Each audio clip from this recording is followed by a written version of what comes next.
I love a banh mi, but Vietnamese food is not so readily available to me that I can just have one on a whim.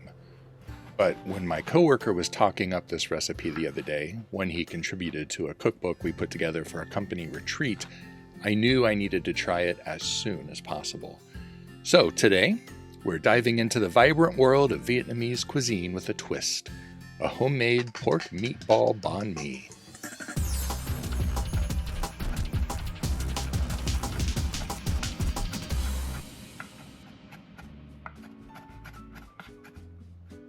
First, let's whip up our spicy Sriracha Mayo. Simply mix together mayonnaise, I'm using Kewpie Mayo here, some chopped green onions, and Sriracha sauce. Add a pinch of salt if you'd like, mix it well, and let it all chill if you're preparing it ahead. For that authentic banh mi crunch, let's pickle some carrots and daikon. Well, my grocer was out of daikon, so I substituted jicama, which has a very similar taste and texture. I shredded both of them using the largest holes on the box grater. Mix them with rice vinegar, sugar, and a sprinkle of salt. I didn't have rice vinegar either, but I did have some mostly empty bottles of rice cooking wine and white wine vinegar to approximate the flavor. Let those sit, stir them occasionally to get that perfect tangy sweetness. Now the star of the show, the meatballs. Combine ground pork, sugar, cornstarch, salt and pepper, minced garlic, I use the chunky tube garlic, some fish sauce, and sriracha. Chop up some green onions and basil and add those too.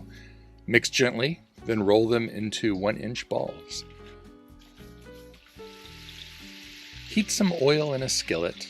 Sesame oil will add another layer of flavor if you have it. And brown the meatballs in batches. They should be fully cooked and crispy on the outside. It'll take about 15 minutes. Keep the cooked meatballs warm in the oven while you prepare the rest. Before we assemble the sandwiches, we'll need to pick out some nice stems of cilantro and slice up a few jalapenos. Then it's time for the baguettes. I had them in the oven with the warm meatballs for a few minutes, and that really crisped up the crust. Slice them horizontally and scoop out a bit of the bread to make room for all the fillings. Now we put everything together. Spread a generous amount of our spicy mayo on each baguette, and then layer on the jalapenos and the cilantro. Add a good helping of the meatballs on top of those.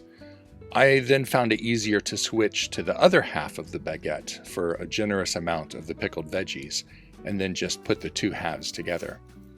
Press down slightly on top of the sandwich to secure everything.